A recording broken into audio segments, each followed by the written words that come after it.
মাহে রমজান একটা বিষয় নিয়ে আলোচনা করব।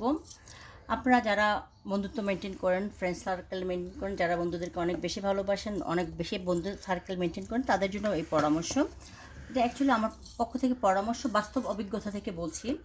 সেই অভিজ্ঞতার আলোকে যেটা বলবো, আপনার কোনো বন্ধু যদি আপনাকে কোনো ফ্রেন্ডস যদি আপনাকে ফোন করে, মানে মনে করেন আপনার 5-6 জন বন্ধু বা 10-12 জন বান্ধবী, আপনারা সেখানে যদি কেউ একজন আপনাকে মানে এক একজনের এক একজনের মানসিকতা এক এক রকম, সারাক্ষণ ফোনে কথা বলে গসিপ করে হইতে পারে, হ্যাঁ। কিন্তু পার্সোনাল ফ্রেন্ড বলতে কিন্তু একটা বিষয় আছে যে পার্সোনাল ফ্রেন্ড একটাই হবে বা দুইটাই হবে, খুব ক্লোজ, যে নাকি সুইস ব্যাংকের মতো হবে, আপনার সব কথা আপনার ভিতরে রাখবে, কখনো কাউকে ফ্ল্যাশ করবে না। আচ্ছা, এটা গেলো একটা বিষয়। তো সেই সব ফ্রেন্ডদেরকে বিশ্বাস করে যদি আপনি অনেক কথা বলবেন, কিন্তু সেই ফ্রেন্ডটা যদি মনে করেন আপনি খুব বিশ্বস্ত বন্ধু, কিন্তু আপনাকে যদি ফোন করে সে থার্ড পার্সন কারো কথা বলল, তাহলে বুঝে নেবেন যে সে হচ্ছে সবার কাছে আপনারটা বলে, মানে আপনারটা আরেকজনের কাছে বলে, আরেকজনটা আপনার কাছে বলে। এটা তার নেচার, এটা তার মানসিকতা, তার মন মানসিকতার বিষয়। মানে আমার বোনেরা আমাকে অনেক ফলো করে, অনেক বোনেরা আছেন। তো এই জন্য বলবো যে আপনারা বন্ধুত্ব করার আগে যাচাই বাছাই করে বন্ধুত্ব করবেন, এবং যখনই টের পাবেন যে আপনার কাছে থার্ড পার্সন কাউকে নিয়ে কথা বলতে, তার মানে সে আপনাকে নিয়ে আরেকজনের কাছে কথা বলতেছে।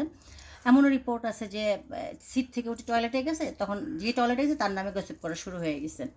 আর আরেকটা বিষয় যে আমাদের যেমন অনেক বিশাল সার্কেল, একজন ভাইরাস থাকলে, একটা করোনা ভাইরাস থাকলে এনাফ, একদম পুরো ডাস্ট্রয় করে দেবে পুরো গ্রুপটাকে। তাই এরকম একজন আছে, এমন কোনো মানুষ নাই যে কমেন্ট করে না, বাজে কমেন্ট করে না। একজন মানুষ সবাইকে নিয়ে বাজে কমেন্ট করে, কি যে ভালো তাকে নিয়োগ করে, যে খারাপ তাকে নিয়োগ করে, যে মিডিয়াম তাকে নিয়োগ করে, সবাইকে নিয়ে মানে কমেন্ট করতেই হবে তাকে। তার ছেলে মেয়ে নিয়ে করবে, তার ফিজিক্যাল ইয়া নিয়ে করবে, তার শারীরিক অসুস্থতা নিয়ে করবে, সব কিছু নিয়ে করবে। তার মানে আমরা যে কতটা বোকা আমরা বুঝি না, যে আমাদেরকে নিয়েও তো করে। তাহলে সে যদি অন্যদেরকে নিয়ে করে, তাহলে আমাদেরকে নিয়ে করে। আমরা আসলে বুঝি নাই, আমরা এতটাই বোকা যে আমাদের বোঝার ভুল ছিল, যে আমরা বুঝতে পারি না। সো আমি বলবো, আপনারা যারা আমার বোনরা আমাকে যারা ফলো করেন, আমাকে যারা ট্রাস্ট করেন, আমার কথাকে বিশ্বাস করে যারা আপনারা আমার রুলস অনুযায়ী চলেন, আমি বলবো যে কোনো বন্ধু মানে বান্ধবী আর কি, কোনো বান্ধবী যদি বা কোনো যা বা কোনো বোন যদি আপনাকে আরেক বোনের কথা বলেন, আরেক বান্ধবীর কথা বলে, তাহলে ধরে নেবেন আপনার কথাটা সে আরেক জায়গায় বলতেছে, কারণ তার কাছে সে সাইকোলজিক্যাল প্রবলেমে ভুগে। সে হচ্ছে সবাইকে আপন মনে করে তার কথাগুলি বলে, তার এটা দোষ না।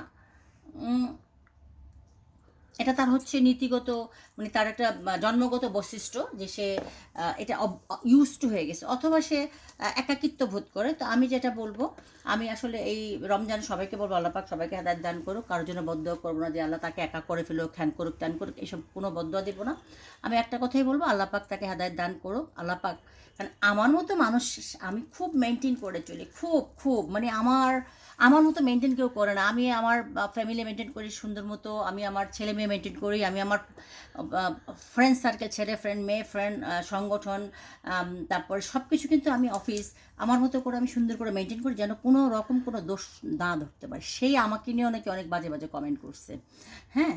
তো আমি বলবো আপনারা অ্যালার্ট হয়ে যান, কারণ আমার মতো মানুষকে নিয়ে যারা মানে যে কমেন্ট করতে পারে, এরকম মানসিকতার বন্ধুবান্ধব আছে, হ্যাঁ, অনেকে আছে।